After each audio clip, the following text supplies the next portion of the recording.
27, 26, 25, 24, 23, 22, 21, 20,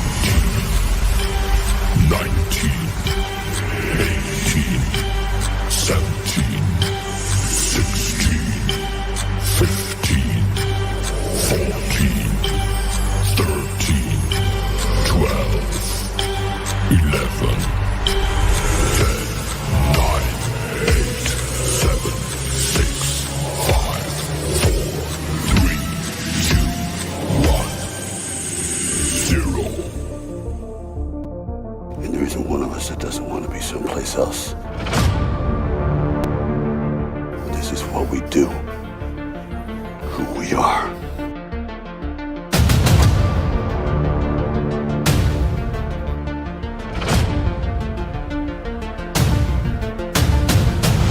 Survive a war, you gotta become war.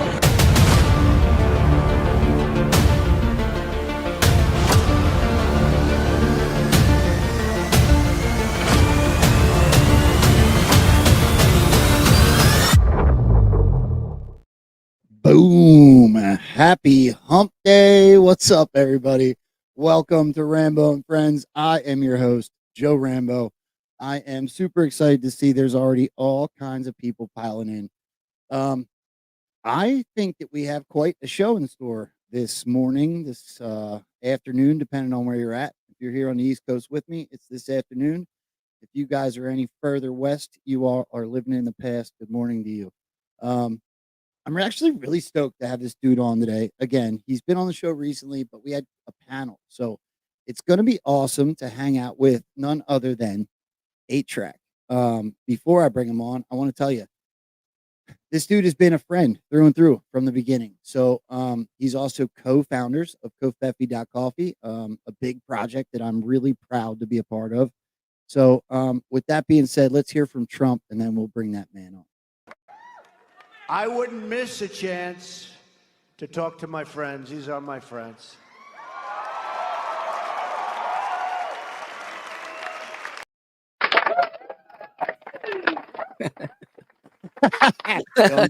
What's up, brother? I love that clip so much. This is a perfect intro. It's like my favorite ever. Yeah, I get it. I'm getting all fancy over here. I got buttons and stuff. How you been, dude? Welcome. Dude, I've been good, man. I've been good. I know we've been talking about doing this for a while, so I'm real stoked to finally sit down with you, man. I got a lot of love for you. I've told you, you sort of took us old school diggers who've been doing this for 23 years for me. We lose our juice sometimes, right? We got to fight off those black pills sometimes. We run out of enthusiasm, and then folks like you come out of nowhere, man, and you're just like showing us, like reminding us, this is why we do it. This is why you're a machine, dude. I love you, man. Yeah, I appreciate that. That is one hell of a compliment coming from you. Thank you very much. Well, yeah, I know we have like kind of a topic that you wanted to talk about today, but I thought while people piled in, we could touch on, it's now a 2-day story, but Trump added to it today, and some other diggers added to it last night. So I'd like to just go through it again. Here's just a very short clip, Mark. This one's just a short version of De Niro. So I know you do a pretty good De Niro impression. Do you want to introduce him? A little bit. It's ruined. I can't do it anymore. It's a pedo impression now, and I don't want to do that. Yeah. I talked about that yesterday with AO. Do you know that do you remember when damn, what's his name? I can never spit it out now. I hate the guy so much. What the hell is his name? Hold on, I'm sharing anyway. Did you see Keith Olbermann? Oh no, I know what you're talking about, but I didn't see it. Bro, it was like a month ago. It was before this happened. But De Niro went on, it was the beginning of his I Hate Trump tour. It was like the very first thing he did. And I picked up on it, and I made a post, and I called him I said he makes me think he's got Chomo vibes, right? Yeah. Keith Olbermann attacked me. Oh, I saw when he attacked you. That's a badge of honor right there, man. I was very lunatic. Lunatic. All right. Well, this is a lunatic. First of all, I want everybody to notice right away. Yep. This is why I pulled this specific clip. So we're going to hear a little bit of De Niro's insanity, and then I want everybody to focus in real hard on that dude in the background. Here we go, Mark. Donald Trump has created this. He should be telling them not to do this, but he's just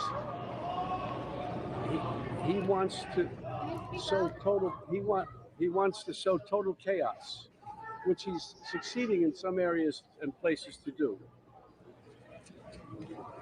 Anyway, beside all that, this is my neighborhood, downtown New York City. I grew up here and feel at home in these streets. I feel comfortable. The Twin Towers fell just over here, just over there. This part of the city was like a ghost town. But we vowed we would not allow terrorists to change our way of life. And we started the Tribeca Festival to bring people back. I love this city. I love this city. I don't want to destroy it. Donald Trump wants to destroy not only the city, but the country, and eventually he could destroy the world.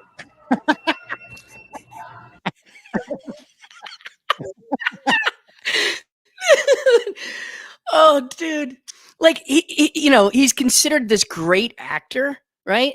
And listen, I loved him growing up. I'm an Italian, New York, New Jersey. Like we loved him. But look at him trying to deliver these really basic lines they gave him. He looks like a first year acting student who's trying to read the monologue off the paper. Like he's just a bumbling fool. He's going to destroy the world. Makes me remember I had something. So, do you think that's him? Okay, here it is. Do you think that's the same dude that was the same De Niro that was in? Look, I don't mean to get all woo. Do it. I'm gonna. This is what I love about you, man. I want you to take a look at that peely thing on the side of his face. What the F is that, bro?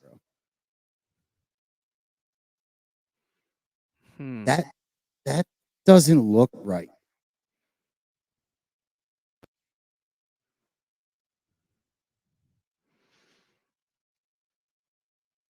Go back to the front of his face. It's not getting bigger for me. Hold on. The front, I'd have to go back to the video. That's if somebody photoshopped that, good for you, because you piqued my interest. If that's real, then De Niro's not. So here's the video. Donald Trump has created this. He should be telling them not to do this, but he's just he wants to sow total he wants to sow total chaos, which he's I got to be honest. Now I want to go look at his earlobes and see if they look like that in real life. All right. My take on this is so I took a picture. I had like a selfie the other day on my story, and I was like laying down, and I realized from the camera angle, it looked like I was wearing a mask. Right. So I do think that we're right about a lot of these mask things, but I also think maybe we go a little too far sometimes. Yes. I could be wrong. Right. There's people who do great impressions, but I literally grew up worshiping that guy.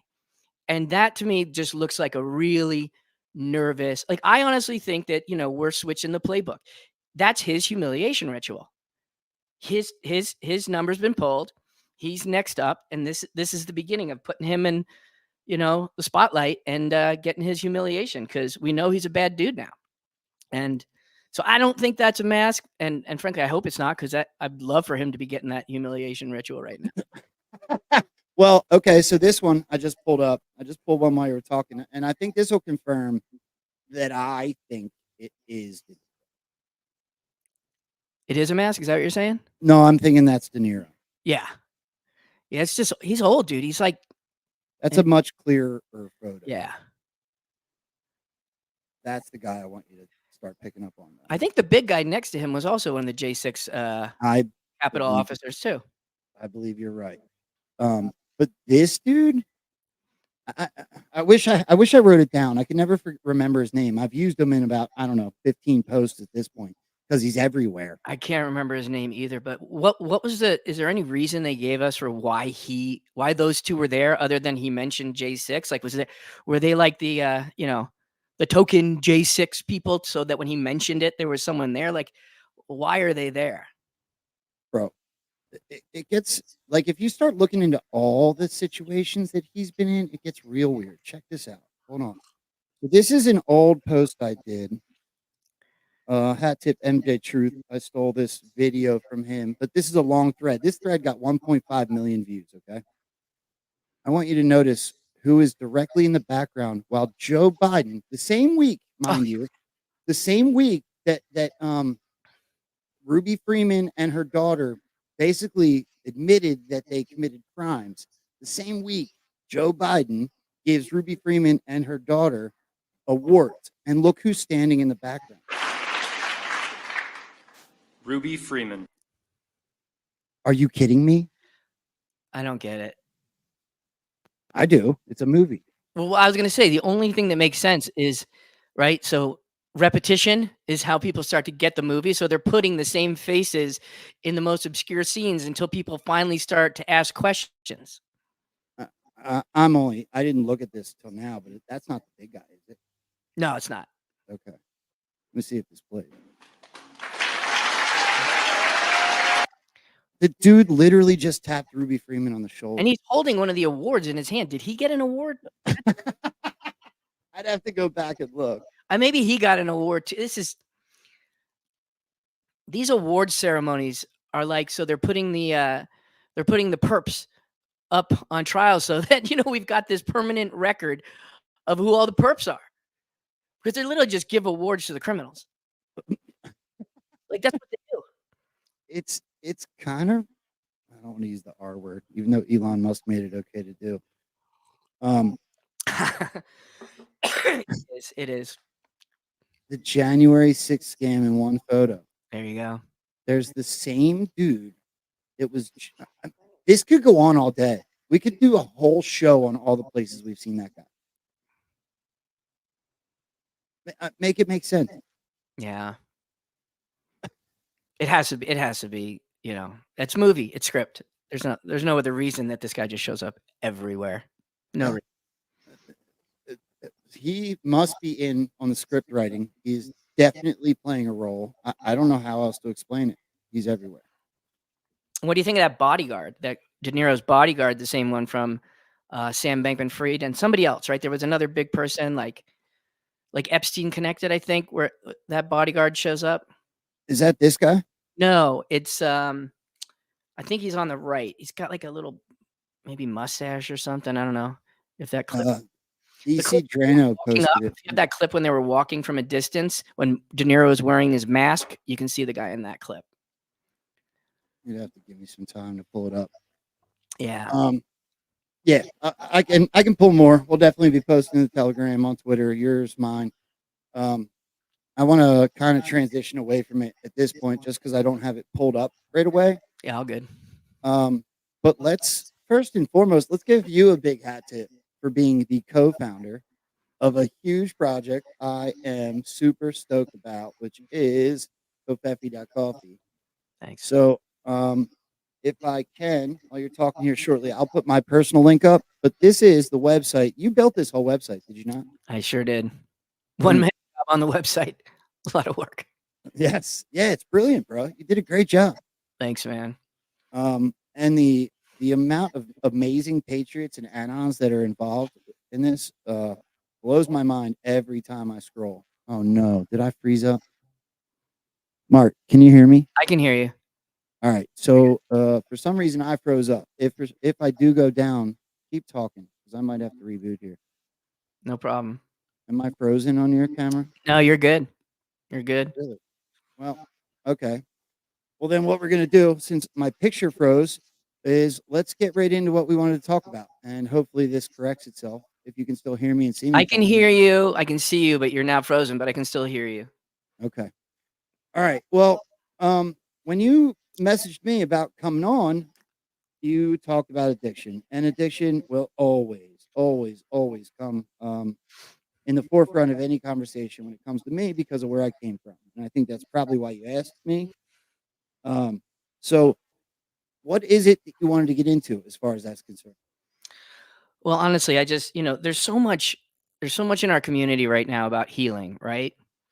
Everybody is focused on the healing sort of, it's like a global awakening, but healing is sort of like the backbone of this whole thing. And I don't think anyone realized it until now, right?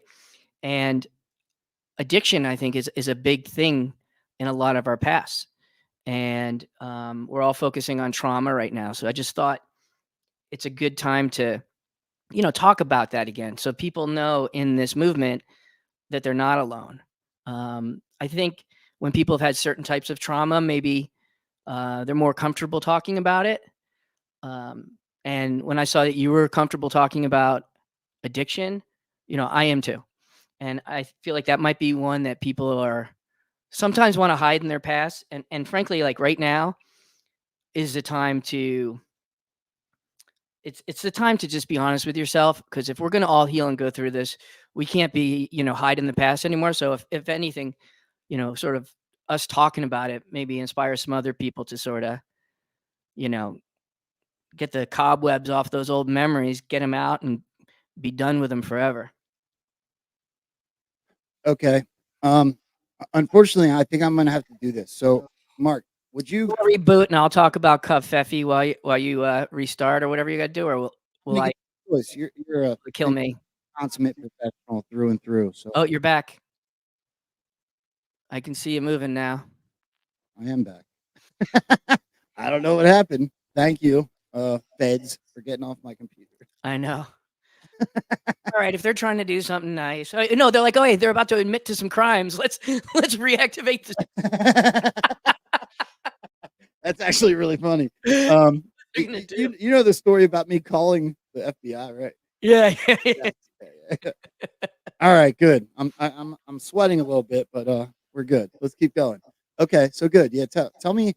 So when you're talking about addiction right now, you're going through it like a nicotine thing, correct? Yeah, this is tomorrow. I just looked at tomorrow will be 2 weeks that I went cold turkey on nicotine vape, and I've been vaping for I think a little more than 12 years. And I never was a cigarette smoker, right? It's actually interesting because it all, like we were saying before the show, my drug addiction started with 9/11. My nicotine addiction started with me needing a replacement drug when I was getting myself off of stimulants. So I never smoked cigarettes. I was in Florida 12 plus years ago, and that's when they started test marketing vapes. And when I was drinking, I would smoke a cigar. And we'd sit outside. It was Florida. There was always a big smoking area outside at the bar. So cigarette and cigars and whatever. And when they introduced the vape, everyone got a vape and you could vape in the bar. And so I'd go out there with my cigar, which I'd used to, you'd have like 3 or 4 rounds of cigarette smokers come because your cigar takes longer. But I'd just be chatting with people all night and then go back in the bar when the cigar's done.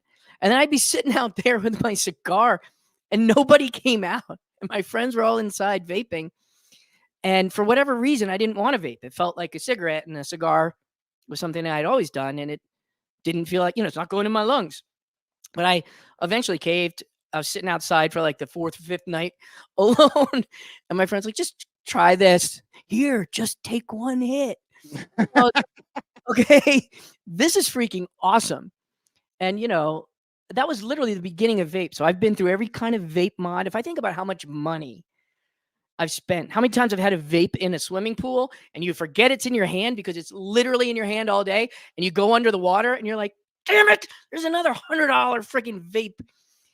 Like over a decade, man. And I would just be sitting here right now.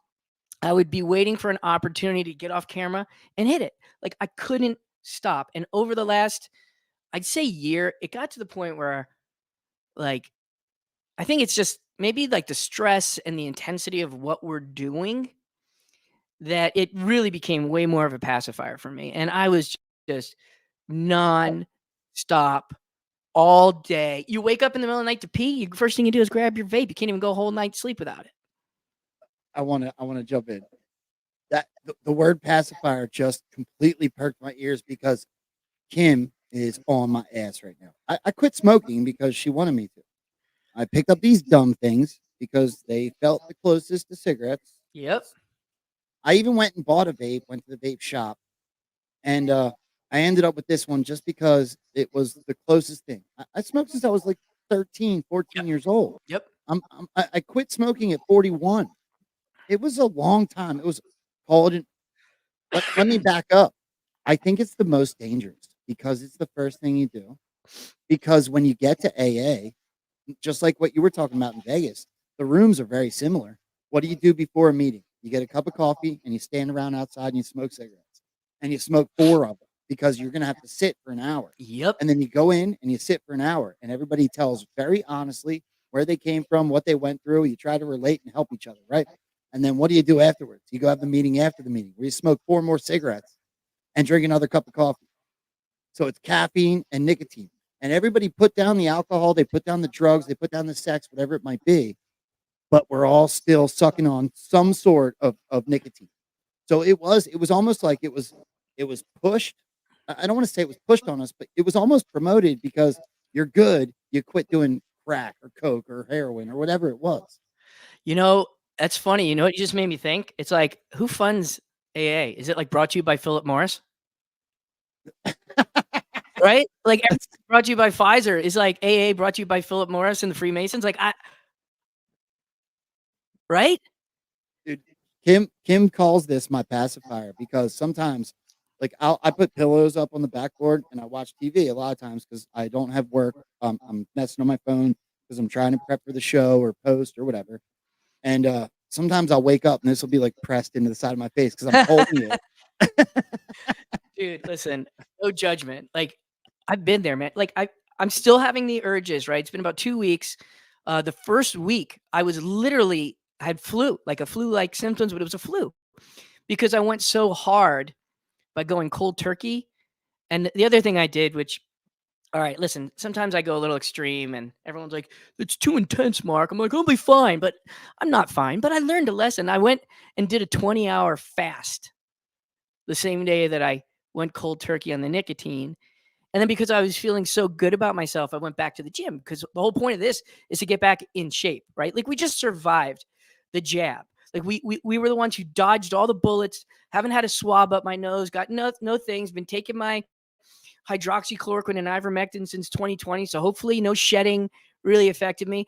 And it's like, so if I did all that, am I just going to keep eating seed oils and vaping seed oils? Because there's vegetable glycerin in that.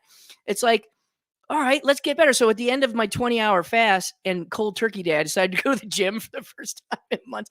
And I hit it hard. I got out. I'm like, I'm back. And then I get home. I'm like, my glands are swollen. Then my nose starts running. I called Doc Will, he's client friend and one of the top naturopaths. I was like, so I just went cold turkey. He's like, you went cold turkey? He's like, you should have weaned. I go, well, I also did a 20-hour fast. He goes, you fasted until I go, yeah. And then I went to the gym. He goes, you're going to be sick, like really sick. I was like, I'll be fine. I woke up the next morning, fever, skin crawling. So for the first, 6 days or so, it's kind of easy to resist because I was literally in bed sick. So now a week later, for the second week, I'm actually having those cravings. And when I realized your pacifier point is, I'll be in my car, I'll be at my desk. The minute a thought comes that's a little bit intrusive, I don't want to say stress, but it's like that. It's stressfully stuff. That's when my hand will reach, like for the phantom vape that's not there anymore. I'll be in my car and I'll reach for the cup holder where it usually is. And I'm noticing that it's not even like I was craving the nicotine. There's a connection between an intrusive thought and needing my pacifier. Without question. So I can give you an experience of when I was in rehab. So I went to rehab 5 times in my period of trying to get clean and sober and everything else. And I would have moments in rehab where I couldn't reach a cigarette or a beer or whatever narcotic might be close enough when I was outside at all. And I would sit there in those moments and I would say I would feel like I just needed something. Like I needed to do something. I don't know if it was gum. I didn't know if it was a girl. I didn't know. and I don't know if you're going to relate to this, but it became very clear to me about 2.5 rehab stints through that what was happening was a spiritual emptiness.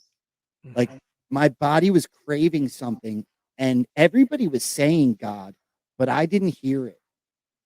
And I started to realize I was like literally reaching out in the physical world to try to do something to fill what was a spiritual emptiness. And and when I finally realized that, and it broke free the thought process that all of these people weren't uncomfortable in their own skin because they had built a faith in a power greater than themselves, which is how they put it in AA. I've come to know it as God.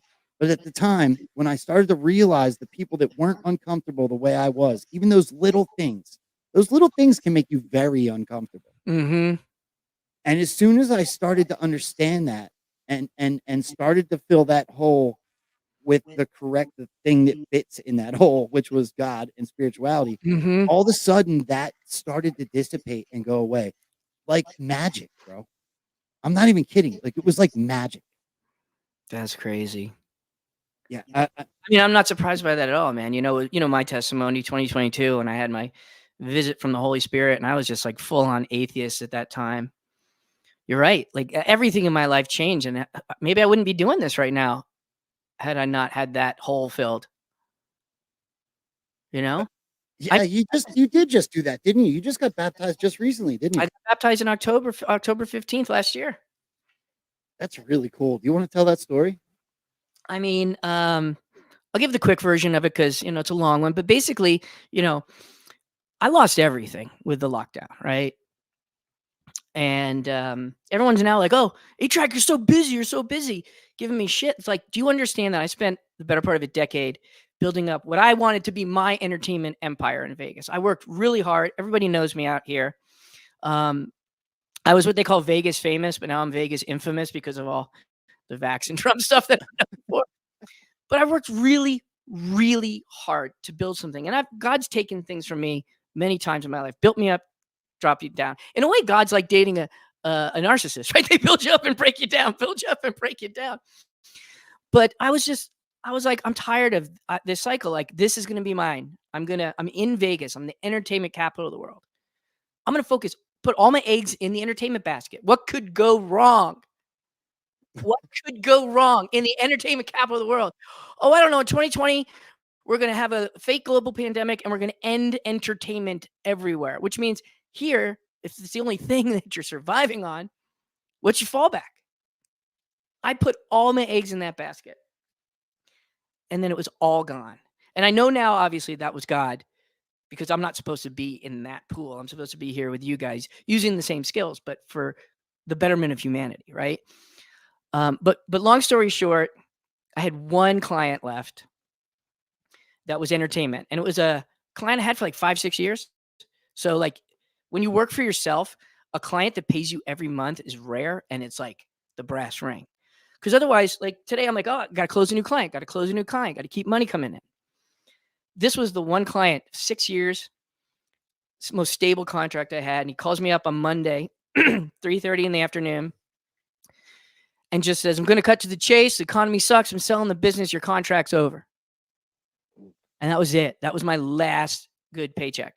Because after that, I'm like, what am I going to go back to building websites, doing marketing for anybody? Like, I didn't know who I was. At least I had this one account that was still marketing for entertainment. And he said that to me. And I started to, I think you'd say speaking in tongues. Speaking of Robert De Niro, I got very Italian very fast. Okay. And all Yeah. of the rage and stuff that's, stereotypical. And it's just, we're loud Italian families. I spent my life getting rid of those because they're not good qualities. They're not. I agree. I spent my life trying to become calm and peaceful. And in that instant, it was all gone. And I was ready to tear this guy a new one. Like, real. Like, it could have probably a quote from Goodfellas wouldn't have been as bad as what I was getting ready to say. Like, that's how upset I was because we had a contract and it had a term, and he can't just cancel it right like that. He said, I know I can't, but I'm doing it anyway, kind of thing. And I was just like, and as the rage filled my body. I was covered with a soft white light, and I felt peace that I've never felt in my life before. And I looked straight up and I knew what it was. And I said to him, "Okay, blank, good luck with the company. I hope it works out." And he was like, "What?" Because he heard me fixing to tear him up. And he goes, "What?" I go, "Yeah, I hope it works out. Good luck. Stay in touch." And I got off the phone. I looked straight up and I said, "God, I know that was you. And I know what you're telling me. You're telling me, don't sweat this. I'm not taking something from you. I'm creating space for something better." And I've never leaned into that. I'm sure God tried to tell me that for the last 30 years. And every time I had another crisis, was probably because I wasn't listening. And for whatever reason, this time I knew in my heart that that was the Holy Spirit, that God's got my back. Don't stress. And I thanked him. And then I got a text message 30 minutes later from a friend who invited me to an event. She got me to speak at this event, which I wasn't expecting. That got me talking to other people. The next day is when I met Greg Phillips and Catherine, got invited to the pit. Literally within 12 hours, my whole life changed from the simple fact of recognizing and surrendering to God. And like, I can't believe like in my 20s, 30s, 40s, when those things happened, I'm sure I was just still a stupid, stubborn Italian. And I was like, whatever, I'm going to do this. The concept of surrender changed my life in 12 hours. I don't even think we planned on making this a show about God at all. And Isn't it funny how that happens? it is crazy, right? So, do you want to go into the baptized part? Yeah. So, um, we've been going to all the Reawaken events. That's how I met my co-host Scott, Live Free, and we became friends. And he got baptized, at the Vegas event. And I was one of the people who was there physically while he was doing it. And it was just beautiful. And I had been sort of after that secretly wanting to get baptized, but I've got a local church now that I actually enjoy. But it's still not like the organization part. I'm still a little struggling with organized religion versus my personal relationship with God and Jesus. Seems to be a thing that a lot And of so people I'm are struggling. doing. I really do like the pastor at this church. And when he's up there, like it's really powerful and the music is great. But I didn't feel the community where like I want to get baptized with these people. Like I don't really know them. I have a few friends who go, but there's three services in the morning. And like I just, you know what I mean? It was like I felt like I was going to be in a line with strangers, getting dunked by strangers. So as much as I wanted to, every month when they offered it, I was like, next time, next time. And so we're down at the Reawaken event in October at Trump Doral, and it was Saturday. And the event's Friday, Saturday, right? And so Saturday night we usually stay up a little later. So when they kick us out of the Trump Hotel, because I think they want to close that bar at like 9 or 10. And then we're always like a lot of us there drinking. So they'll stay open a little later. And then we're all like, you'll stay open even more. There's still 100 of us paying. They're like, bro, we don't need your money. They're Trump. The bar's closed, right? So now you've got the whittled down group who's willing to venture across the street to this local pub we found. So we don't even have to like Uber or anything. So there's about, I don't know, 10, 15 of us, a great group. I won't name the names, but some really impressive and cool people. Right. And, sitting there and, Robert and Jamie Banners for, and this was my first time really kind of talking to them. So we're all sitting at high top, with like 4 or 5 high tops at the bar, blah, blah, blah, getting drunk. And of course we're talking about God. And it's like, I just love that our friends get drunk or on randomly get on your podcast and God is the topic. I just love that. So we're talking about God that night. Anyway, long story short, it's drunk. It's like 2 a.m. So we all walk across back to the Trump property. And then we get to a central point and everyone's going to go their separate ways. And Robert looks at the group and says, "You guys mind if I lead us in a little prayer before we say goodnight?" I was like, this is really cool. I like my new friends. So we all kind of get in a big circle. There's at least 10 of us still at this point. And Robert does a prayer. He's on the exact opposite side. You got to picture it. It's dark. We're on like, if you've been to Trump Trial, it's like those long roads between the different hotel buildings. And so it's like very dark, just a little street light in the corner kind of casting shadow on us. And he's done, and he just looks at me from across the circle, like looks right at me. And I was like, "What?" And hey, I'm like, "What?" He's like, "Can I baptize you tomorrow?" I go, "Yeah, absolutely." And I was like, "This is what I've been waiting for. These are my people. This is meaningful. This is not just like an assembly line after service on Sunday with a bunch of strangers." And he didn't think because he asked a lot of people, right? He's on a mission, and a lot of people will say yes, and then the next day they bail. So I didn't bail. I got up early, went over to his hotel. We sat in the back, a couple friends and his wife, and we just talked Jesus for an hour or two. And he explained to me how he does it and why he baptizes in the name of Jesus and not in the Father, Son, and Holy Spirit. And it was really meaningful, right? And then we did it. And we did it. It was my choice. I was 50 years old. When I was baptized as an infant, that wasn't my choice.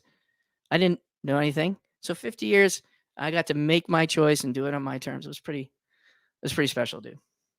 I'll never forget mine. So I was not baptized as an infant, but I did do it as an early teenager, and I think it meant a lot more that way. Not that it, not that the idea of staying spiritual and living in God's name and walking in His footsteps or walking with Him even ended up being my story, but I'll never forget that moment.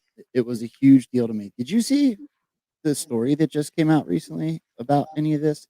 So I touched on it yesterday, and I think that it's pertinent for what you're talking about, and I'd like to share it quick. Yeah, let's take a look. I want to see if you saw this. So I did touch on it yesterday, but I didn't show the clip. So here's the clip. Baptism that took place across the state of California in the Baptize California movement. 12,000 people took the biblical plunge in the largest baptism in U.S. history last weekend. Of course, this comes after a number of college campuses have held their own massive worship events in recent months. So why are more stories like these making headlines? Why aren't they making headlines? Well, here to discuss is strategic advisor to Faith in Media Coalition, Kim Douglas. Kim, it's so great to have you on this morning. This is crazy, With some right? really Yeah. positive news 1,200 for people in once. California. We love that we're covering this. So 12,000 people were baptized, 6,000 in just one location, I believe, in Huntington Beach. I don't want YouTube to kick me off. Hold on a second. Oh, right. Listen, it is so good to be on with you guys here at Fox and Friends, Rachel, and thank you for having me. And isn't it wonderful to start with some great news like this? Amen. It's just, when we see all of the negative news that's on and young people blocking each other and screaming at each other, it just seems like the coverage of young people coming together to go underwater and then come back up. Okay, I'm pausing because of YouTube, but this is important. 1,200 people in California all getting baptized. And this isn't the only story. There's stories like this all the way across the country. Yeah, I heard somewhere it's going to be biblical. Yep. Yeah, I heard that too. And honestly, I mean, what are the odds that this is all happening to so many people? And 1,200 people, they're not all Q followers, and they're everyone from different walks, from different places in their awakening, from different cultures, different backgrounds. They're all experiencing God in their own way right now. Can we acknowledge something real quick?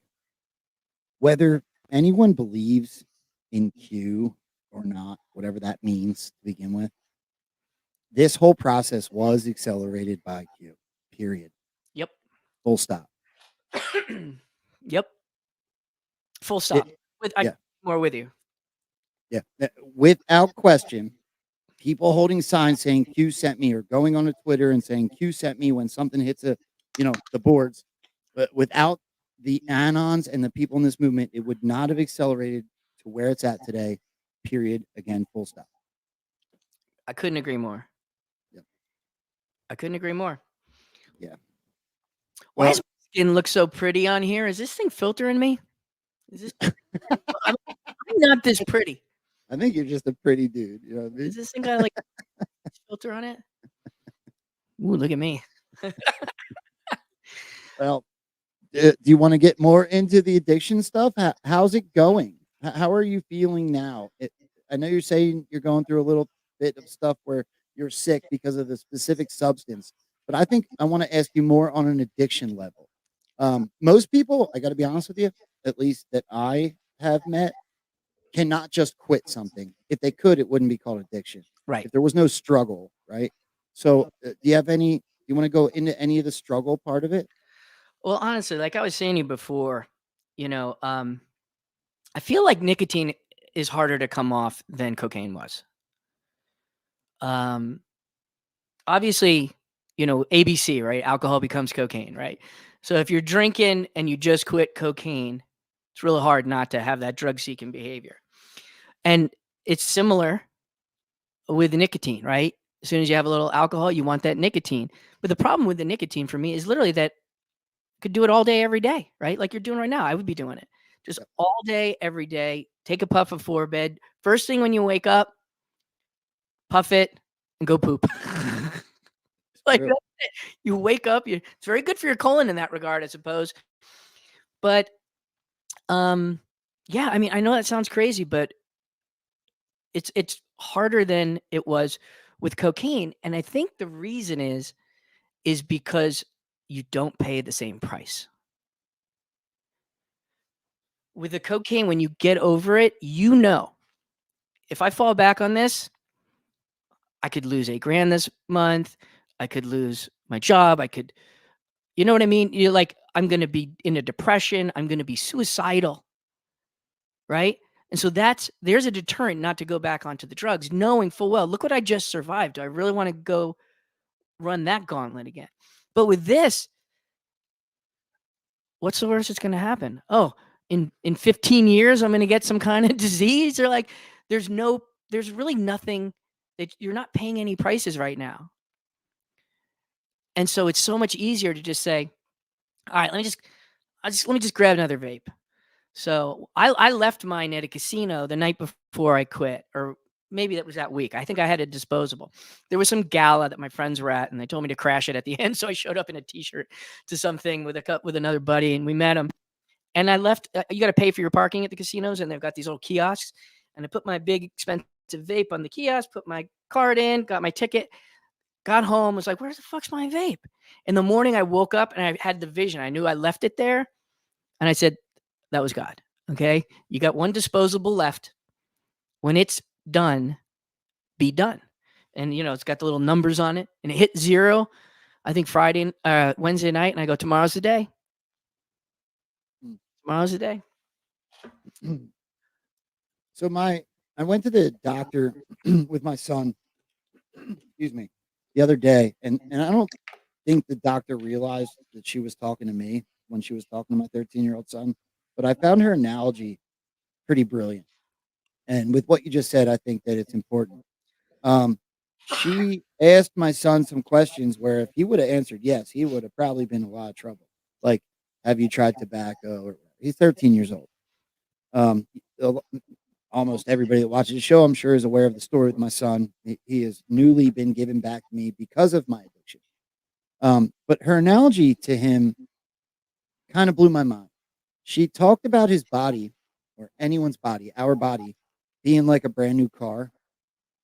And if you take a brand new car out and you stomp on the gas pedal, or you bump it off of things, every time that you damage it, or you race it, or you do something that it causes, mileage and damage and wear. And so your car won't last nearly as long. She was talking to him so that he doesn't do those things. But I was thinking about mine, and I'm like, damn, man, I have literally lived 20 years worth of a crash derby. Mm-hmm. I wonder how many years I just stole from my son. Wow. By acting like that. Wow. Well, you know what, man? I mean, that's the beauty of fasting and autophagy, right? A lot of these things that do permanent damage, right? It's only permanent if you don't fast. If you fast enough and regularly, your body will purge those cells. Like seed oils is a perfect example. We all have been just guzzling engine oil under the guise of food for most of our life, which was designed to create cancer and obesity and diabetes and strokes and all of it. And it stays in your fat cells. And all the exercise in the world won't get it out. It will be the one thing that stays in there unless you fast. And then your body takes the trash out. So, we've got that blessing from God. I mean, how many times I'm still learning the Bible, but doesn't the Bible talk about fasting like a bunch? So we're gonna have to invite Pepe. Yeah, we gotta They're very, very true. I think he's probably gonna call if he's watching this. I know. He's gonna I'm ring not- right after this. Listen, love that man. Me too. But man, I mean, that's a gift from God. It's fasting, and that's why they don't want us to do it. I actually had that realization when we had Patriot AU on the show last week. When you get sick and you're not eating, because I didn't eat for a week. I barely ate because I was so sick when I was withdrawing from the nicotine. And I was like, I didn't realize that my body forced me to fast. Like, is that what some of these sicknesses are? Is that your body intentionally shutting you down so you'll fast? I don't know if there's any science to back that up, but that was sort of an aha moment. And I mean, it is what happens. If you can't eat for 3 or 4 days, you're fasting. Yeah, that's a great point. Fasting and praying. Oh yeah, amen. Absolutely. Yeah, that's a great point. Absolutely. Let me take a second because there's been a whole bunch of people on the new platform that have said hello, and it's believer both times. Gifted some shades. Keep up the great job. Us with a couple emojis, froggy one, which I love, and another shades, truth. I'm sorry I didn't get that in the moment, so I'm not sure exactly what you're talking about, but I am super grateful that anyone's over there hanging out with us on pill.net. A platform you need to get on, bro. Yeah, absolutely. We gotta step it up. We gotta step it up. Yeah. Look, you need help with anything that I am able to help with, please let me know. And if you could, guys, on any platform that you're on, whether it be X, hit the little positive affirmation button, share the show out. If you are watching on YouTube, on Rumble, or on pill.net, again, take that positive affirmation, the red pill unpilled, the thumbs up on Rumble and YouTube. That's probably the greatest thing you can do to support the show is get more eyes on. So help those algorithms. I appreciate it.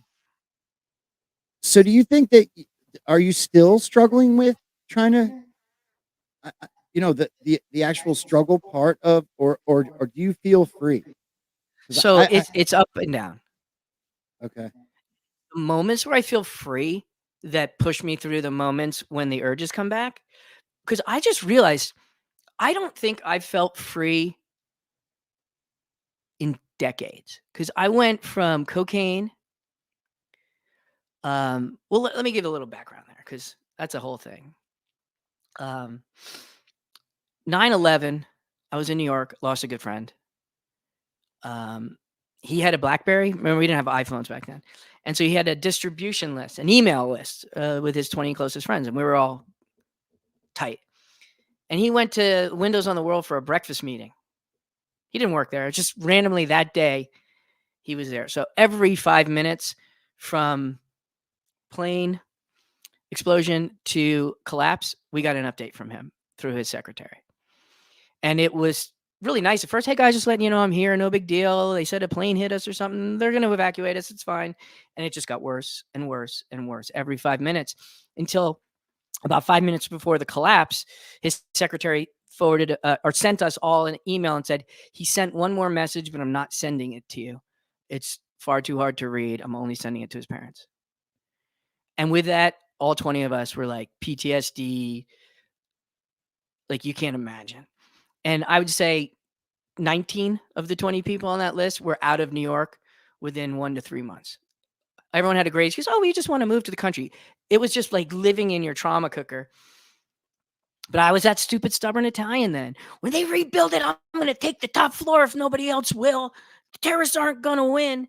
And I stayed there, and I would wake up in the middle of the night with cold sweats, screaming because I saw planes crashing into my building in my sleep. Like the trauma worked. But then, of course, I figured out what was going on. So now I'm having my awakening and doing all this research at the same time as the trauma was real. right? So they orchestrated the most perfect mass trauma global event they could. So that hit me. Those emotions were there. So even though I was waking up, like I was still burned. I still flinched. You know what I mean? Like it was a really weird time for me. And this a devil came into my life right then. I'd never been a drug person. You know, I like my alcohol, but you know, I've never had a problem controlling that, right? You know, maybe if I'm on a karaoke night, I'll get real drunk, but like I've never woken up and said I need a drink again. And out of nowhere, just a demon showed up and offered me some cocaine, knowing that I was depressed, knowing that I never did it before or any hard drug, and knowing that I was in that state where I would say yes. And that just sort of began, you know, a really, really dark number of years for me, man. I want to comment on that.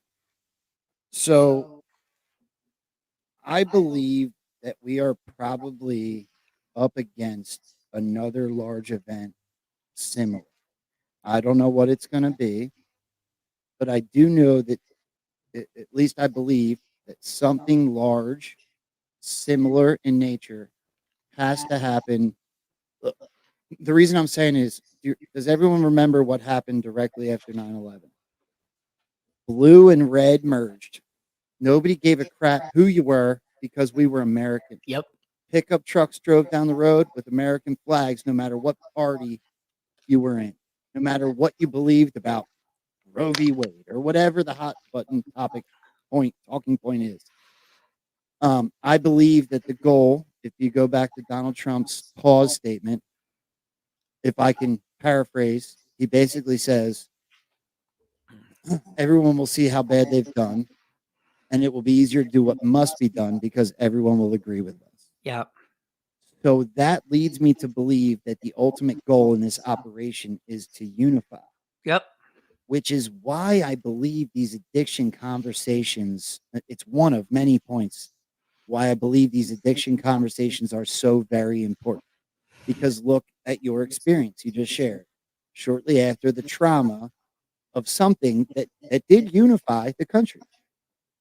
So I believe that a lot of this drug and addiction has been perpetrated on us on purpose. They're doing it to our kids now with social media. They did it to a lot of us with, the crack epidemic, the cocaine epidemic, heroin. We literally had military protecting poppy fields in Afghanistan.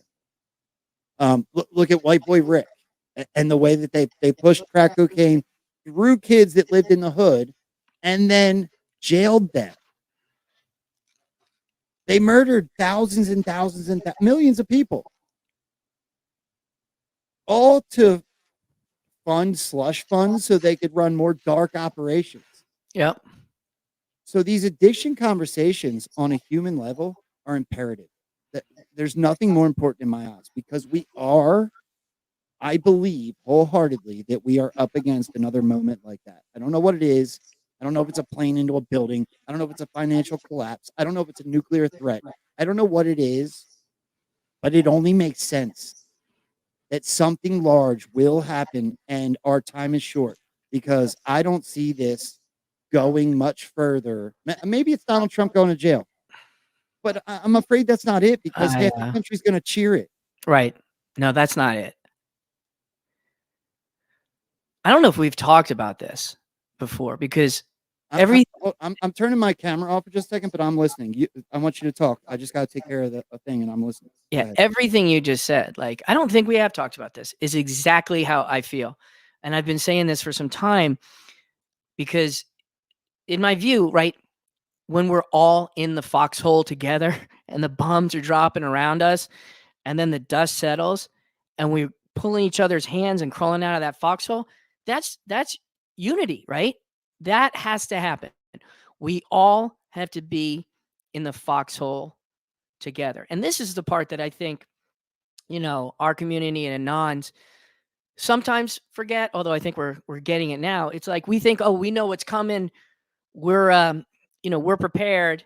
But I think part of this is that we all have to suffer some shock and surprise and some pain together.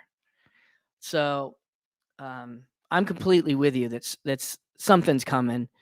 I don't know that Trump being jailed is it for the same reasons as you, but I do think something's coming. And you know what? I just after the cocaine, like I began decades of just up and down, getting yourself out. Never went to rehab. Nobody in my life wanted to acknowledge what was going on with me, so I was left to my own devices to eventually rehab myself. So it sucked. But I look back at how many times I literally should have died from overdosing and mixing things and my, being asleep with blue lips to luckily waking up to having people want to kill you because I'm hanging out with the wrong crowds in the Lower East Side of New York at 10 a.m. on the second day in a row of the party. I mean, there were so many times I should have died or been killed. And so when the Holy Spirit visited me, I realized God's telling me just to hang out a little longer, dude. And I know it's up and down, but I got a plan for you. And I'm still waiting to figure out what it is. I'm starting to do things like this, which I know is more of where I want to be, but I don't know what he's got for me. So maybe if this thing is coming, you're talking about, having gone through 9/11, and then I wanted to get away from it. So I moved to Vegas figuring there's another attack in New York, and I move here. And then, a year and a half later, we have the shooting, which I was almost at. So clearly I'm supposed to be near these things, but yeah, man, I think you're right. I think it's coming, and probably sooner than later. That makes me want to ask you because of my experience. I want to share it too, but I'm going to ask you first. How many did you lose? Did you lose some to addiction and suicide? Friends? Yeah. Oh yeah. Acquaintances, friends. Years it was all suicide. Because when you go on those benders, man, you have no dopamine, you have no serotonin left, and your body just crashes. Now, I was always, I guess you'd say, I think part of why I survived it was because I was a lightweight.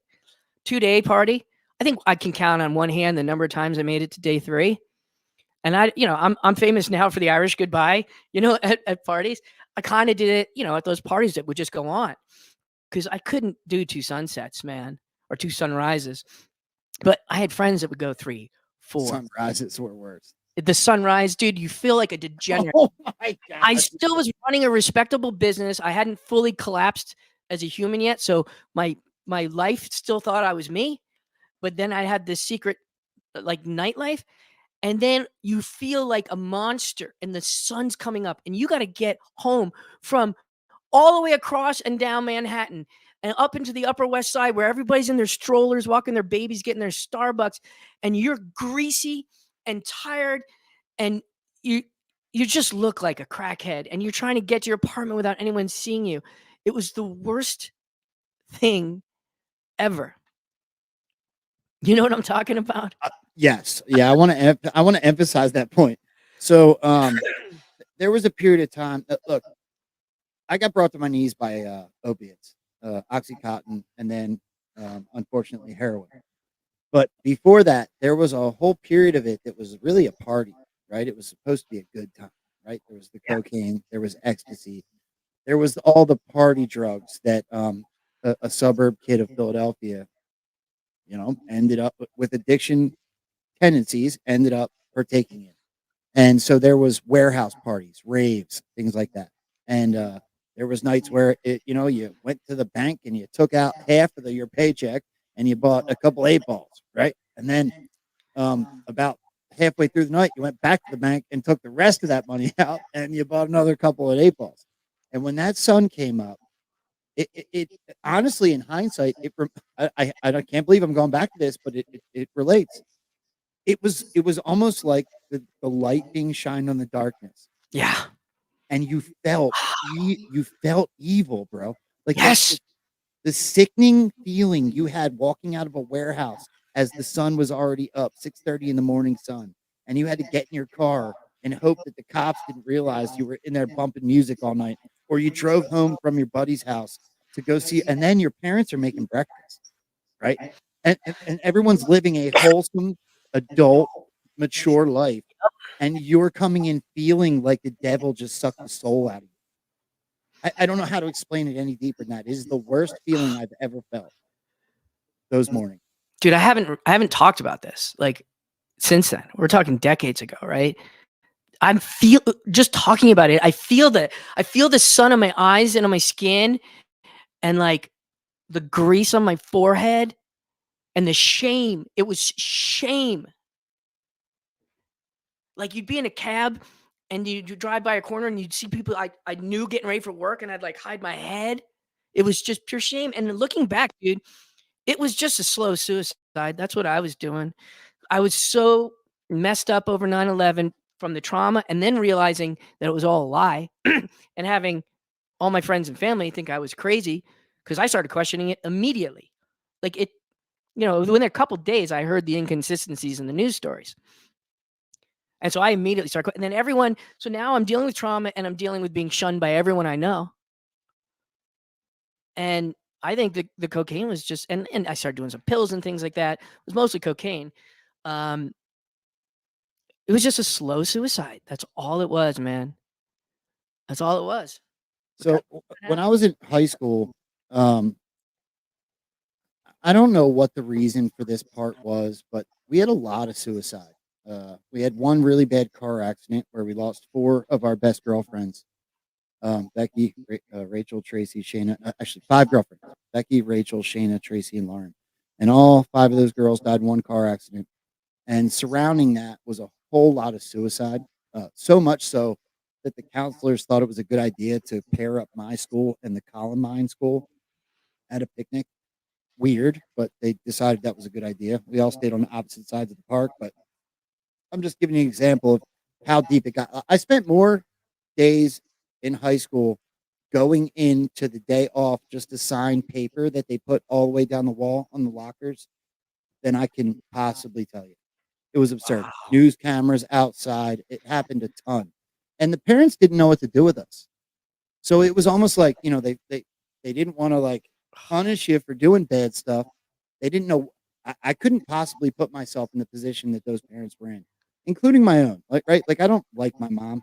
I think she's actually a pretty evil person, but I can I can be compassionate enough and have love enough to understand that at that moment in time, none of those parents in a upper middle class suburb of Philadelphia community knew what to do when their friends were sitting around a bong looking at each other and literally hitting it and passing it and looking and asking who's next. We would look at each other and say, which one of us is the next one to die? That's how many passed away. I am not exaggerating. That's crazy. So eh, the combination of the trauma that we went through, I mean, I know I'll qualify it one more time. I was at a party one night, and the younger brother was 12. I believe we were in 9th grade. We were freshmen. And I don't want to say their names, but the little guy was an attention seeker. His family was very well off. We played sports together. And the little one was in my brother's class. And he always wanted the attention of the older kids, right? I was the older brother. The brother that I was at the house of, he was the older brother. So the little one was running around, and we were acting like idiots, drinking, smoking weed, whatever. And the little guy would like do, I mean, such crazy things, like throw knives at the wall. He was trying to impress the big kids. And he said to a few that he was going through something, and he kind of got blown off. Well, about 2 or 3 in the morning, if I remember correctly, somebody went in the basement. They found him hanging from the ceiling. Literally went into a dark basement, bumped into something. It swung out and bumped him back in the face before they turned the light on to find it was that little guy. Holy shit, dude. And that's not the only 12-year-old. So multiple 12-year-olds in my community growing up while I was in school. What was going on? I mean, are you thinking what I'm thinking, right? Like there was some kind of like MK Ultra pharma experiment on your freaking town. Like that, how else do you explain that? A cluster like that. And then they want to pair you up with Columbine? Like they're trying to commingle their experiments? My wrestling partner hung himself. There was a kid in a wheelchair, shot himself in the chest twice. It goes on. Another You 12-year-old have came. urges like that when you were at that age? Did those Not, enter your mind ever? not until addiction got so bad. No, not at the time. That's crazy, dude. I never had. I always had. I always. I attribute it to this. I always had enough knowledge of God to understand that that wasn't the way out. And I'm not saying that. I, I, I look back at these things and I don't understand. To be honest with you, Mark, I look back and I don't comprehend. All I know is that some of us didn't make it so that others could, and so Yeah. that we could try to help even more. That's my rationalization of something that's completely irrational. I don't know the answer. I don't know why God chose me because I was Narcaned 8 times, bro. Yeah. I don't know. I have no idea why. Yep. I guess this is it. I guess trying to help people with my story is it. But why it is hard. It's tough to deal with. Why did we lose so many? Yeah. Why did we lose so many? That's I don't know. just insane, dude. I'm sorry. That is just Well, heard anything. obviously, addiction ran rampant in my group of friends after that. The parents didn't know what to do with it. Wow. See, I don't have that connection like you do because for my the people that I lost then weren't people from my high school. They weren't people I grew up with. They were the alternate crew that I hung out with for my drug life, not the people that I went to college with, that I worked with, that I was seeing less and less of at the time.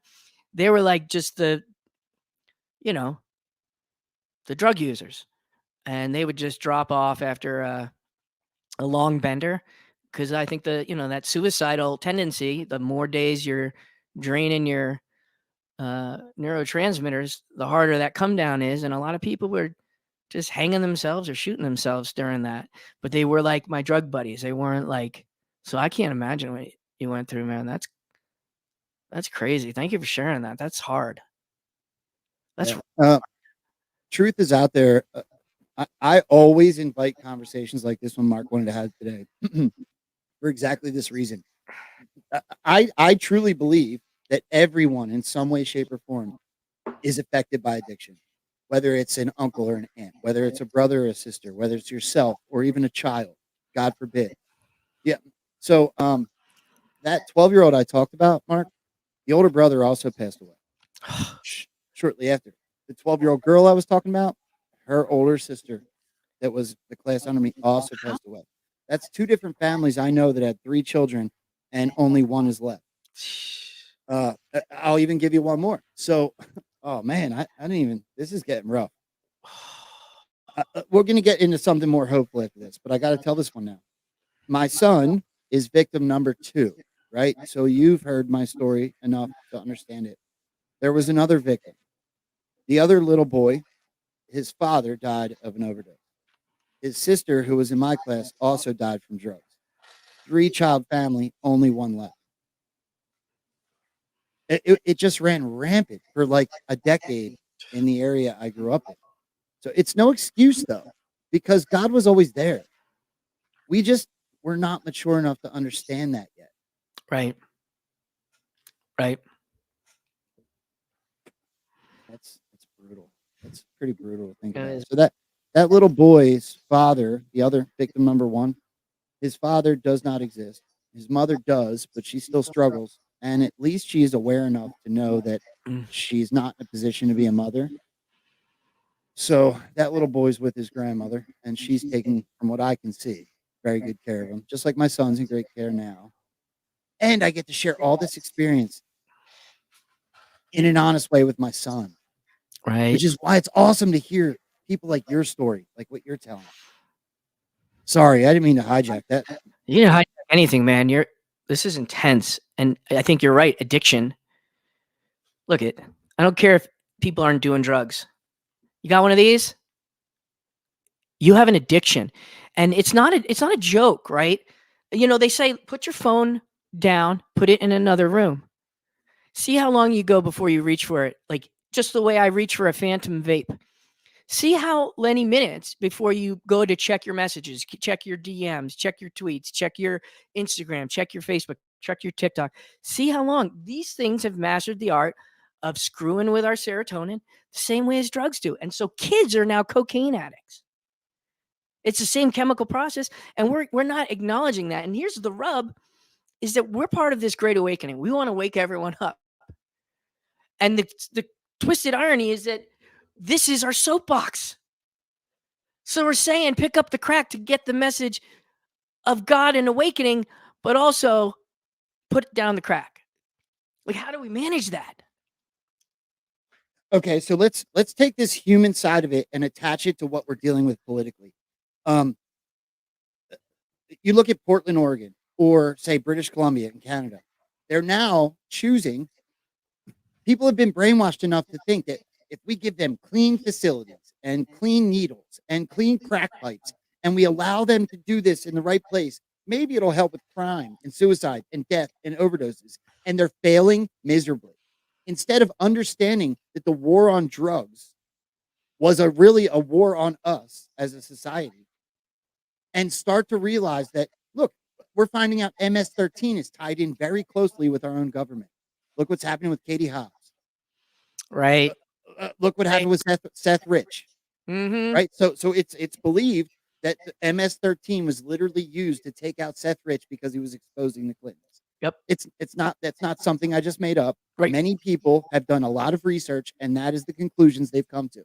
So if MS-13 is tied in with our government, if we know that three-letter agencies are not only protecting but financially benefiting from putting drugs in our society and killing children, then it sounds to me like government needs to be revamped, if not dismantled. The war on drugs should not be a war on the people. It should be a war on the people perpetrating it on the people, and the people perpetrating it are it's provably them, our own government. They're using our tax dollars to fund operations that are then leeching off of society to gain more money to run more dark operations. And we're supposed to, I am very proud. I will take my hat off every time I go to a sports game, and I will salute the flag and I will sing the national anthem. But I got to be honest, the corrupt bullshit that's at the top that's done this, I'm not proud of them at all. I'm not proud of what they've done to us at all. This is not what our forefathers intended. I couldn't agree more. But the other side of that is, if what we all believe is going to happen is happening, which is basically a victory and a purging and a draining of the entire swamp, then this country, whose anthem we sing, is about a constitution that allowed for the corruption that has spread everywhere in the world. Everywhere. It's that perfect document has allowed this one nation to stop it. And by this one nation stopping it, it's going to spread back out around the world with freedom again. So I'm hoping that happens. And it's making me think of like Smart Paul and John talking about the military role in this, right? Because once it's out, you got to keep it out. And how do you keep it out if the system is corrupt? I had this thought the other day. I was thinking about, like, now that I'm more involved in politics, I'm looking at these local politicians. I'm like, how do I choose who's good? Because I can't know everyone. And it's all bullshit. And I realized something. The way the system was designed, which is not how it's working, you don't got to know shit about them. If they're on your party side, you vote for them, they work for you. So if it doesn't matter who you elect. If the people say do this and the most people say do it, then they have to do it. So it really shouldn't even freaking matter who the civil servant is. But what happened is they don't work for us anymore. They work for the Soroses, and they work for the CIA, and they work for whoever is pulling their strings. And so then we're like worried about who to vote for, and it doesn't even freaking matter because they're not going to do what we want. So if you get rid of that layer, government becomes incredible because they literally are working for us again. We don't have to worry as much. Just vote for the guy who's ticked off the things you believe in the most, and then just hold him to task. And the only way to do that, I think, is, military keeping that criminal layer from infiltrating the top again. Here's one more example to help expand people's thinking, Mark. You know how we get asked all the time, why is it taking so long, right? Nothing's happening, blah, blah, blah. Every operation, every specific topic like this one that we talk about is so much larger than anyone even realizes, because now I also have an experience where I was extradited through the feds across the country in federal detention. So I was literally at Philadelphia's federal detention center. I went to I was in 7 different jails across the country in federal custody because I was being extradited from Philadelphia to Portland, right? what I learned in the feds. Now, I don't have any federal charges, but they used them because it was the cheapest way to transport me, right? Uh, But what I learned in there was that the federal government, as far as the correctional institutions are concerned, will literally change laws so that they can move different populations around the country. If they have too many blacks or too many whites, or a jail, God forbid, isn't full enough and supporting itself, they will literally change laws and then transport them and fill them up. It is the most corrupt shit you've ever heard of. I was in there with a guy that just did like 30 years that was getting transported across the country with me. His name is Hovey. I've talked about him before. Hovey was from Denmark. Hovey was now at a point in their statistics, their matrix, that was not wanted in the jail system. Now, they were making tons of money off of him through our tax dollars running through grants from the federal government, but he became someone that wasn't profitable for them. So what they did was they extradited him back to Denmark. You know what happened in Denmark? He got off the plane a free man, 20 years off of his sentence, because the crime wasn't actually a crime in Denmark. I heard stories that were the other way around. Guys that got, look, if you're getting 10 years in the feds, you're doing good. That's the term I heard. wow. If you're doing 10, so if you do something in a county, it might be 60 days, 90 days. County life is 2 years minus a day, right? The same charges, if done federally, like say I had the same bag that got them 2 years minus a day, but I crossed from Pennsylvania into New Jersey and the feds got a hold of you, they have a 99% conviction rate, by the way. 99% conviction rate, except if they're politicians. That's probably the 1%. Right. So these people get convicted, and you might as well consider it a minimum sentence is about 10 years. They just throw them away. And then they take our tax money, run it through federal grants, and they make tons of money. I'm not saying nobody should go to jail. They should. We have tons of people that commit tons of horrible crimes. What I'm saying is our system is broken. I mean, here's the thing. How many people really would become criminals, right? We know that they created like rap music to create criminals. They glamorized selling drugs and carrying guns and shooting people and having beef. We know that. They created a whole industry to create criminals, and then they created a for-profit prison system to make money off of them. And it's like every time they do a hate crime, right? They have to stage these hate crimes. When they wanted a Q person to do something bad, like the guy at the dam, they had to stage it. So even in these fringe communities, nobody's doing anything bad to the point that they have to stage it. So I gotta wonder, if we got rid of all the subliminal nonsense in music and movies and culture, how many people would really break bad? Obviously some would, but how many would? Like, would we even need this prison industrial complex? So the question is, if we fix all this stuff in culture, what happens to all the people who are in there now who are hardened? That's a problem. Absolutely the problem. I will tell you, there is a lot of good people in there, but you're right. They've conformed to a system. It isn't, the correction is about the worst word you could use for it. Right. It's hardening, right? Yeah, it is. And then take them out of society for 10 plus years. Can you imagine? Look, I'm all about quick trial. You know who I think the quick trial should be on? Whatever CIA director commanded them to bring in hundreds of tons of cocaine. Yep. You want to talk about drug dealers that need to be put down like Yep. a rabid dog? It's whoever thought it was okay to bring hundreds of millions of pounds of heroin into this country and act like it was criminals. And they weren't the criminals. Are you effing kidding me? Yep. You remember that Trump quote? I'm sure you have it on file somewhere, where he said, the one thing I like about Xi is, they've got no drug problem over there because got 10 of them. execute drug dealers, no trial. He made a point of saying that. I think he was telling us, what's coming in this new administration as far as the hard line in the sand about drugs. That's what I took that as.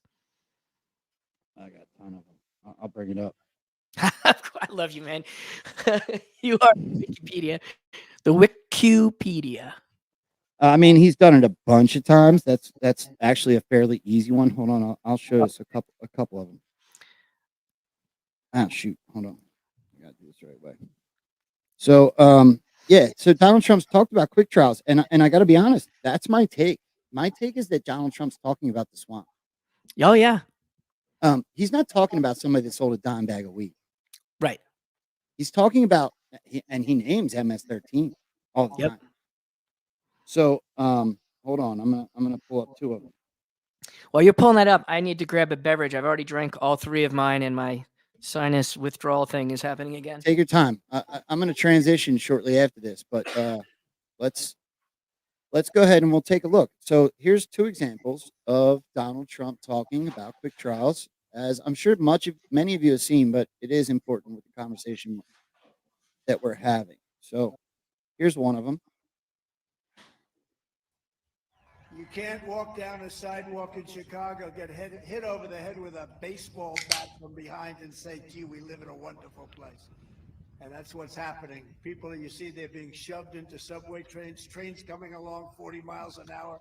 Boom. A man shoved right into the train. These people, it's a horrible, horrible thing. Nobody's ever seen anything like what's happening now. Nobody's ever seen it because they're not respecting law and order. But with our police, when we give them back their tools, and you know what the tools are? It's up here. The tools is nobody can do it better than them. You'll have law and order again. You'll have respect. You have to respect the police. Right now, if a policeman speaks a little bit loudly, he loses his family, he loses his house, he loses his pension. We're not doing that anymore. We're not doing that anymore. Under the radical left Democrats, the streets of our cities are ruled by bloodthirsty gangs and violent criminals. Much of the crime. Twitter does this sometimes. Twitter uses a lot of bandwidth. Who during the course of their lives will kill an average of 500 American citizens. So you have a drug dealer, he or she, over the course of their life, they'll kill 500 people with drugs. And I'm calling for the death penalty. Imagine how many the CIA killed. Right. Right. Drug dealers and human traffickers, which will, upon its passage, reduce drug distribution and crime. The first. It makes sense that the computer's spinning while we talk about the CIA killing people. Yeah. Exactly. Crime will go down because so much of our crime is caused by these people. You go to places like China and many. Come on, Trump. Leave us alone, I CIA. don't want to get into it because we don't want to be too controversial, but you go to China, you go to Singapore, you go to many countries where they have the death penalty, they have no drug problem whatsoever. The drug dealer says, no, let's go to the United States, a much nicer. I'm about to get rid of this one. It's bugging me. To live. You know. No, we have to do it. Go ahead. Hold on. Let it load. Go ahead. What do you got to say? Well, you were saying how, it's for going after the swamp and not after like the street dealer. I don't disagree with the swamp, but when he says the average dealer will have 500 deaths in his lifetime, he's talking about a street dealer. And he's basically equating them to a 500 time over like homicide perpetrator. Like, is that how you're hearing that? Or no? I feel like anyone who sells drugs is a murderer. I got an answer for you though. Here's my answer to that. I am in no way, shape, or form sticking up for local drug dealers. I think that they should be criminalized. Look, I got criminalized for being a drug addict. Right. Right. So I do believe that drug dealers should have justice brought to them. However, you don't prune a tree and expect it to die. You gotta rip it out at its root. And to me, that small drug dealer is getting their drugs from someone, whether it's MS-13 or some of these gangs that Trump's talking about, or the gangs that have 3 letters behind their names, and we fund them through our tax dollars. Right. So let's hope this loaded, and I got one more to show you that's exactly what you're talking about. Okay, cool. Of course, it's not going to work. All right, I'm getting rid of this one. I'm not doing Nobody this. wants to talk about that, but if we're going to have a country, we're going to have to do it. We have no choice. With the Republican Congress, we must also pass critical funding to hire thousands more police officers nationwide to put violent. All right, done with that. So here's the second one. Let's hope that one plays a little easier. Ready? I said, what's quick? Of course. Twitter's going to give me a problem. I should have pulled it up a different way. That too. He said, quick trial. I said, what's quick trial? I sort of knew, but I said, I want to be nice, right? Yep, I'm not doing it. I'm not playing with that. It's bugging me. Sorry. Yeah, so Donald Trump has talked multiple times about quick trials. He's talked multiple times about gangs, MS-13 specifically, which I think is really interesting when MS-13 starts to get implicated in things like I said before, Seth Rich and Katie Hobbs, who obviously stole Arizona. Right. Right. Right. So when they start to expose things in that way, it makes me hopeful that Donald Trump is talking about more than just the local drug dealers, not excluding them. Right. I hope that if you spray the roots or rip the tree out by its roots, it takes care of the whole problem. Right. So I agree. I mean, yeah, I hope the quick trial is about the top of the swamp because I would love to see that. Think about that. In 1 week, we could on Gitmo TV, we could see like 100 trials in a week. I would like to think that it means more than just drugs. I would like to think it means human and child trafficking. Oh, yeah. I would like to think it has very much to do with treason. We all know that treason's penalty is death to begin with. Well, how much treason has been exposed so far? All right, I got a question for you about that. Go ahead. So I do believe that we're going to see a lot of treason, trials or tribunals or both. Do you think Trump's going to give death to all the people who committed treason? You're going to put me in a woo-woo situation. It's a tough question, right? Not from no, I don't mind. I'll tell everybody what I think. I think Q drop number 1 was true. I think that Joe Biden's really shocked. I don't think that Donald Trump was mincing words at all. I think when he said he doesn't know he's alive, it's because he's not alive. Do I think John McCain was put down? Yeah. 100%. 100%. Right. So do I think that Bush Sr. and the envelopes and the wrinkled flag showed us something? Absolutely. Right. If you talk to Smart Paul and JF Non, they will they won't come out with one way or the other, but they will say cartoon narrative, which I understand, right? So if the operation is this big and we are watching a show, there's the possibility that we're being given that type of information on purpose. Right. I can grasp that. But why would they put just hints out for just anons to see unless there was some sort of reality behind it? That's where I struggle. I believe John McCain was put to death. I mean, I 100% believe he was. So I do think that the people at the top have been or will be. But I'm talking about if we're truly draining the swamp, there's going to be treason, like a Swalwell and a Pelosi. Like the list could go on and on who's committed treason. And so I'm not talking about the ones that we all agree were probably already put to death. Do you think that all the people who get a treason charge, I can't see that happening for the optics of it. And that's why I feel like they built up Guantanamo Bay to hang that like a little axe on a little string dangling over their heads while this is all playing out. So they have the prospect of a life in Guantanamo with an open air cell and mosquitoes and humidity. You know what I mean? I feel like, I don't know. I can't imagine them executing, hundreds of people, but maybe. I think that more are going to be taken care of than we're aware of. Like privately, Well, okay, so here's an example. Let's hope this works. So, did you see what happened to Diddy here recently? This is new. Let me make this bigger. So Diddy's facing criminal charges as a grand jury. Yeah. Grand jury. Yeah. So, this is big. So Diddy's facing criminal charges as a grand jury is impaneled in New York City to hear from accusers and exes.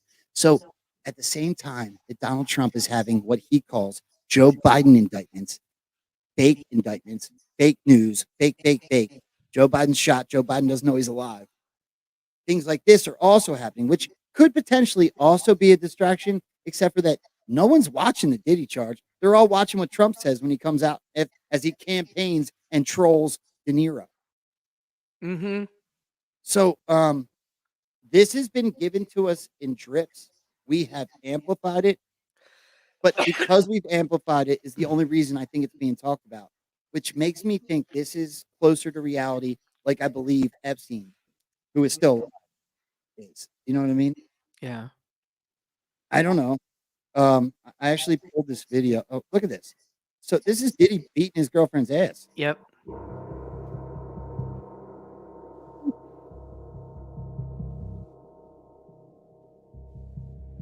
New surveillance footage obtained exclusively by CNN appears to corroborate some of the allegations of abuse against music mogul Sean Diddy Combs.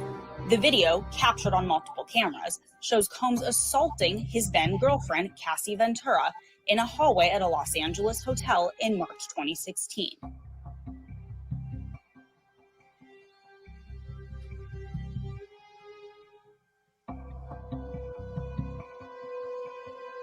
A lawsuit filed by Ventura in November last year and settled the next day referenced actions that seem to match those seen in this video. There is no audio.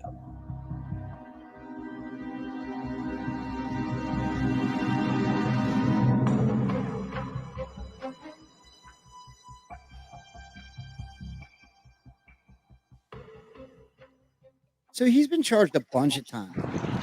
My point in this is while we're doing that, I love Donald Trump, but I think he's a master of disguise. To our country because of this Why isn't that horrible working? president that we It's bugging me. I'll have to pull that up. But here's what I'm confused about, right? So clearly the whole Diddy thing is part of the movie. It's creating a narrative. The Epstein thing, everyone's like, where's the list? And now we've moved on without closing the like Maxwell Epstein list and loop. And now we've got the Diddy is an Epstein type. And I mean, how many weeks ago was it when all the stuff with Justin Bieber and Diddy was going around and it was making the normies realize like this guy is a pedo. This guy's a groomer. This guy's a bad guy. And then that sort of went a little quiet. And then this comes up. So it does feel like a grand narrative.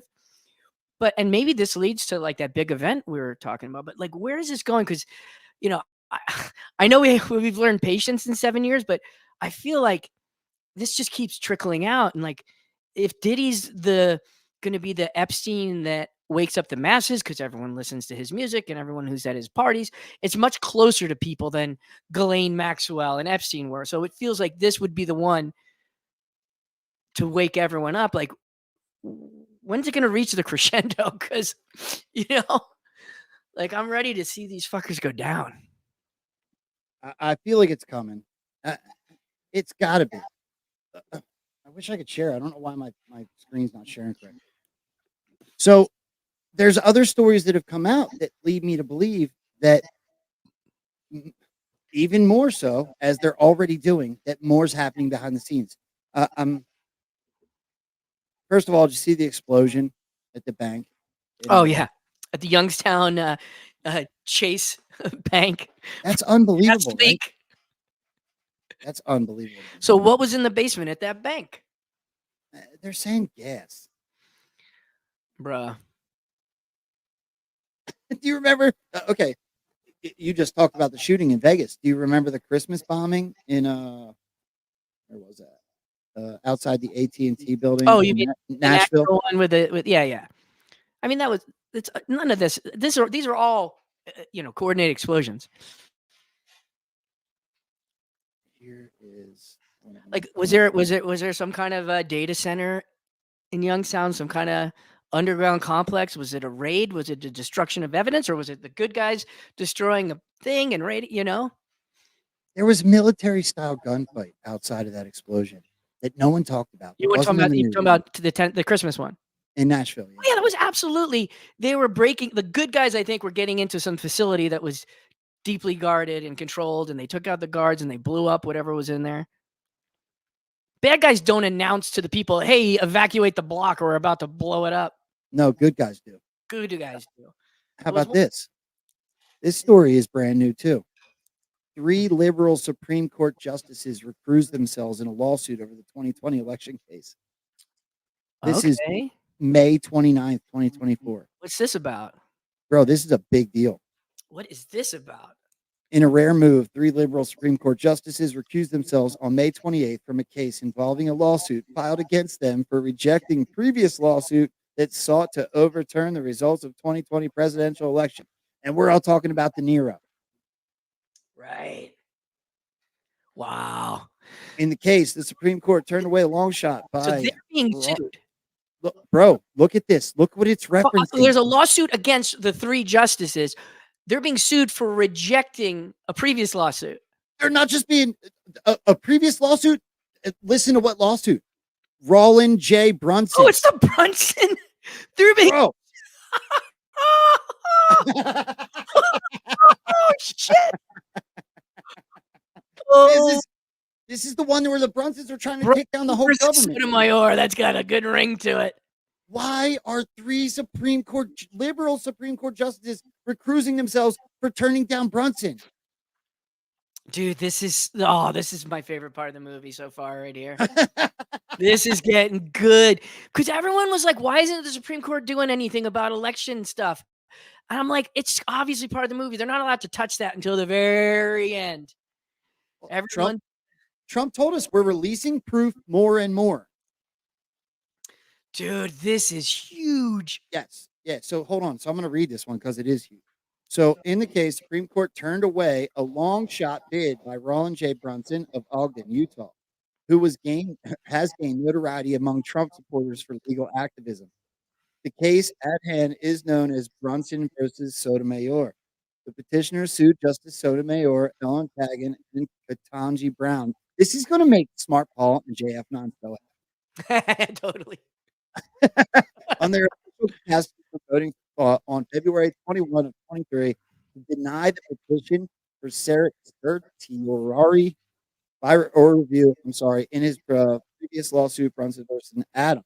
So they are the ones that Smart Paul and JF9 on the show said that the case was the one that they think is still going to hold weight and hold water. And this is what this article is telling you. And Dude. it just came out today. What site is this on? Who's breaking this story? NTD. Dude, that's really, I think they're right. And it's who saw it coming back this way. I want a hat tip. I want to say who sent this to me. This was Lord of the Pepe sent me this morning. Oh, nice. Yeah, as I was out failing my motorcycle driver's test. Dude, this is crazy, man. The case at hand, known as Brunson versus, I read that part. The 3 Democratic appointed justices recused themselves, citing judicial disqualification mandates in the U.S. Code and the Code of Conduct for justices of the Supreme Court of the United States, which the nation's highest court adopted in November of 23. The previous lawsuit was Brunson versus Adams, in which Brunson sued. What's that? Yeah, go ahead.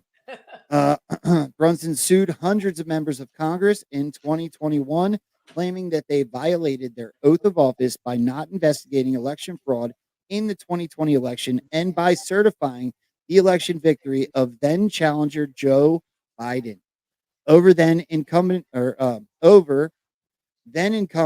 President Donald Trump in the vote that concluded in the early morning of January 7th, 2021, following the security breach of the U.S. Capitol.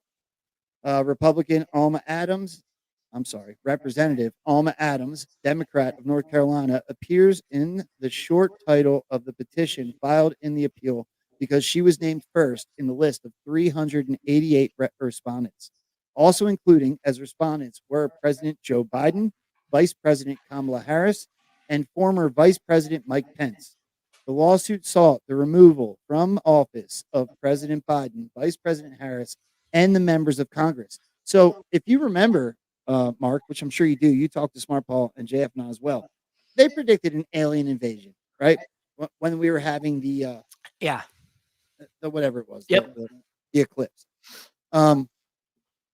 Everything else they said aligns with this article coming out. Wow. No, you're totally right. In an unorthodox lawsuit, Mr. Brunson argued that avoiding an investigation of how Biden won the election is an act of treason and an act of levying war against the U.S. Constitution, which violated Brunson's unfettered right to vote in an honest and fair election, as such, wrongfully invalidated his vote. Are you kidding me? This is big. If this is legit and it happens on NTD behind the scenes while everyone's listening to Donald Trump say that what's his face got MAGA, which was very funny, by the way. In that appeal, the Supreme Court denied the petition of certiorari, however you say that, or review in an unsigned order on January 9th, 2023. No justice dissented. No reason was provided for the decision. At least 4 of the 9 justices have to vote to approve a petition. So basically, what this is saying, if I understand correct, Mark, correct me if I'm wrong, but because they didn't vote, they have to recuse themselves because they should have voted yes. Maybe, or because they're the named ones in this lawsuit. The court denied a petition for rehearing on February 21st, 2023, in an unsigned order without providing a reason. No justices dissented. So, I mean, this is Brunson versus Sotomayor. right. I mean, there's something going on because remember, Sotomayor was petitioning, campaigning basically for Biden. They're not allowed to take sides. And she was on mainstream shows back in the day promoting Biden. Like something is up with the Supreme Court because from the very beginning, they've been acting sus as fuck. Like, how is she on TV saying that? And then gets away with it. They're not allowed to do that. Hold on, let's go even further back. Do you remember when oh shoot, what's her name? Here's the shoot. I'm going off the top of my head. No, the wife. Do you remember the wife? Can't spit it out. Justice Thomas. Justice Thomas's wife came out and said there were barges off of Gitmo. Her text messages. No, call me crazy, except for that if you believe things like what Smart Paul and Jay Ebanon say, that was intentional messaging. Yeah. And she got made to look insane. However, it sure kept the conversation going at the time, didn't it? Sure did. And if we try to look at it from a more realistic standpoint, maybe, just maybe, if she's married to a Supreme Court justice, she may have at least some information that's a little bit closer into a circle than some of us have. So when she freaks out and goes and tries to use her ties to help the plan, not knowing what the full scope of the plan was, maybe she spoke out of turn. And she's not just married to some justice. I mean, the guy right. with the most reasons to get Biden back, right?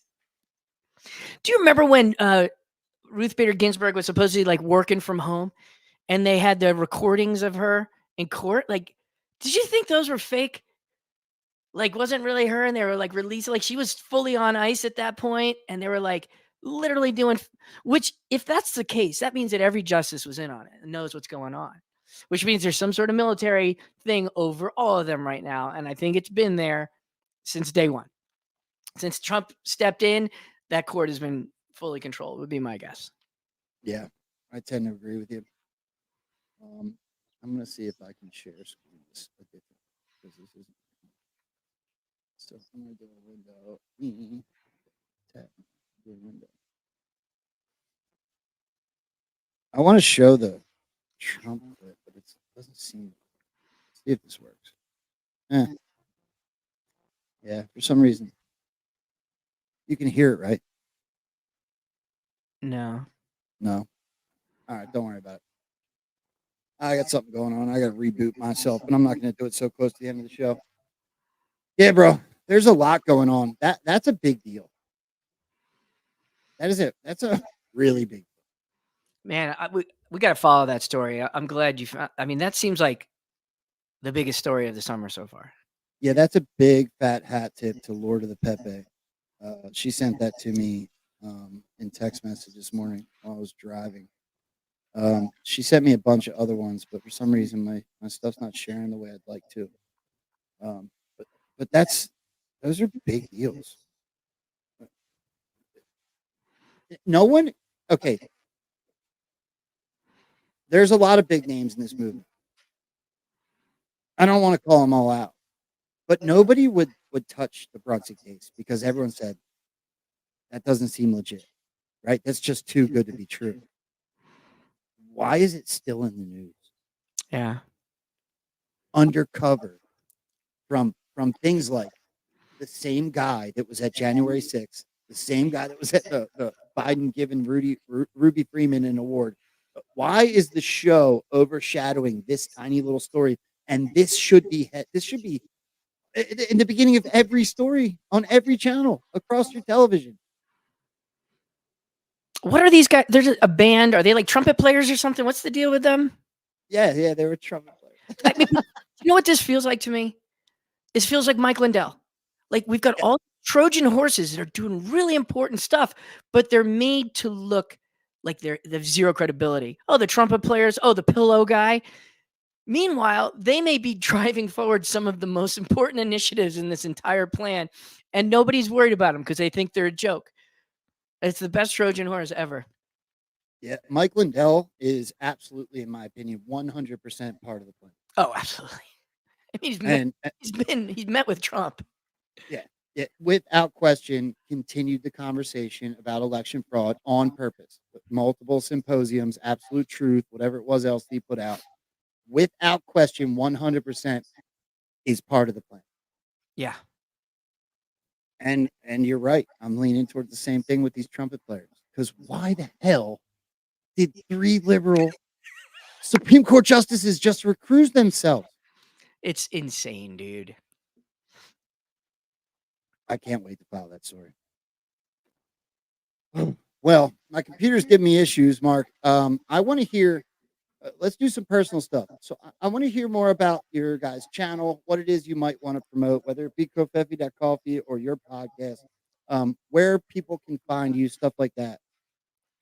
Yeah, so my show with Scott, aka Live Free or Die Fighting, is the 40,000 foot view with Scott and Mark, and we are on the Patriots Helping Patriots network on Rumble, right? So if you just type Patriots Helping Patriots, it'll lead to the channel, and you'll see the 40,000 foot view. We go live every Wednesday at 6 p.m. Pacific, 9 p.m. Eastern. But we're not going live tonight, and we're not going live next week because we're all going to the big Reawaken event, and we've got a lot of stuff to do before we all travel out to Michigan. So after that, Wednesdays, we're going to start again. You know, Scott got me on that show. It was barely 2 months ago, so owe the guy a lot. It was me kicking the can down the road about podcasting for a long time, and he finally said, "Dude, I'm tired of it. You're going to join me on my show." I said, "Fine. When?" He goes, "In an hour. Take a shower. We got AO in an hour." I was like, "All right, dude. I'm all in."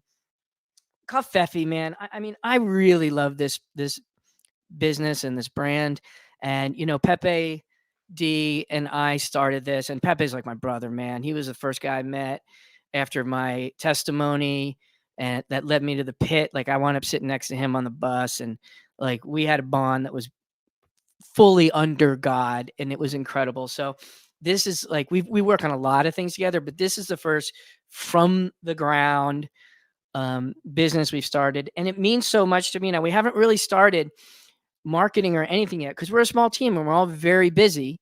And like everyone says, 8-Track's so busy. Well, I lost everything after the lockdown. So I'm trying to restart without spending 5 years restarting. So I am busy, but this thing it's more than passion. Like people say they support our community, and then I see them going to Starbucks. I'm like, are you fucking kidding me?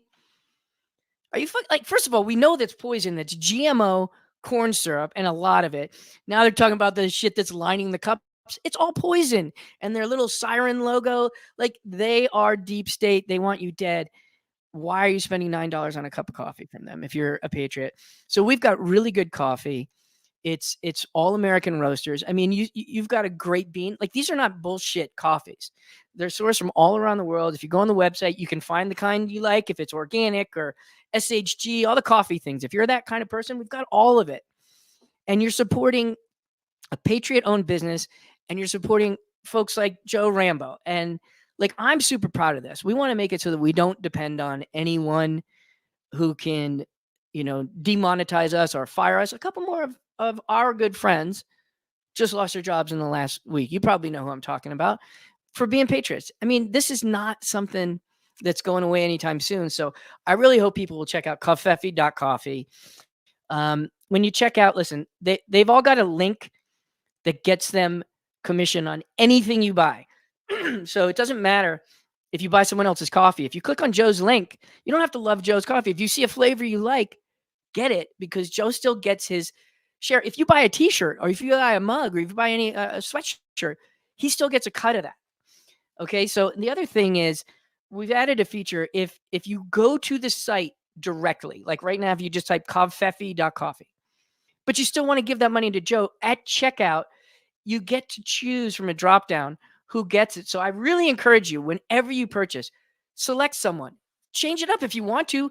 Select whoever referred you, select your favorite people. Just make sure that we're spreading this money around in the community, and drop me a note there on the contact page if there's a kind of coffee you're looking for, or if there's an improvement to the site you can make, because I need to add a lot of stuff. And I'm just one guy. I want to make it so you could type in the kinds of coffees you like, and boom, it'll show you because right now there's a lot of really cool coffees, but maybe you don't want to spend so much time reading all of them. So drop me some comments if you want to see improvements. And yeah, I'm out of breath. That's that about Feffy. I want to tell you, look, Sean Anon just stopped in and he's saying hello, dropping all types of pills over on pill.net. Thank you, brother. Absolutely love you. You guys should all go check out Sean Anon's show. He is love that him guy. and Johnny Q both. Yeah, love those dudes. He's asking if there's a promo code. No, but I did just drop the link. So I dropped the link in Rumble and I dropped the link in pill.net. Shortly after the show, I will drop the link on the Telegram, on Twitter, and all that stuff. So, yeah, bro, I appreciate you including me as part of that whole thing. It's awesome. I got to be honest. Like, I feel like I'm up there with a bunch of famous people. Dude, I mean, you are listen, you are one of those famous people, and I'm so humble, dude. But I mean, the amount of time you've been in the movement, and the amount of impact you've had, like, you are, dude. You're a top G, right? You may not be an OG, because some have been doing 20 years, but you are a top G.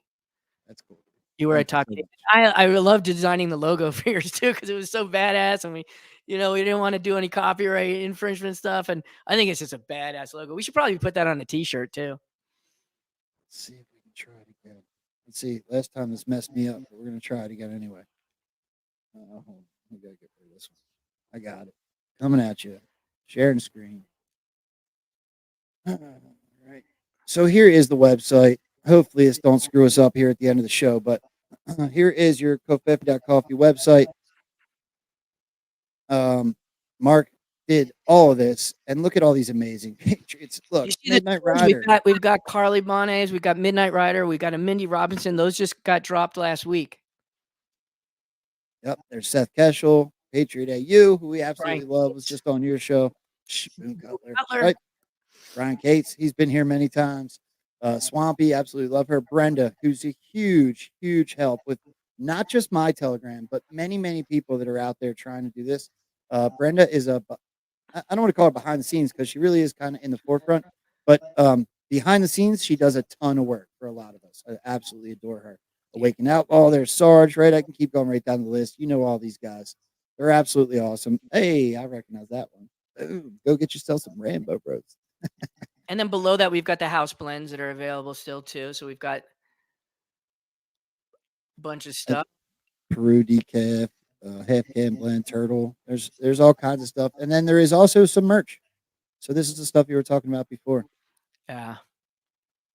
Yeah, if you guys use my link, it supports this show. If you just go on there and support any of these guys, though, I would be happy about that. Here, do me a favor. Click on your coffee and add it to cart right now while people are watching. I want to show everyone. All right. Add to cart. Cart. I got to pick an option. Oh, yeah, you got to click. So I like the. This is the one I've been giving away is the 12 ounce, and then I'll do just like a standard grind. And by the way, make sure people see right there. You can subscribe. If you subscribe, click the subscribe button.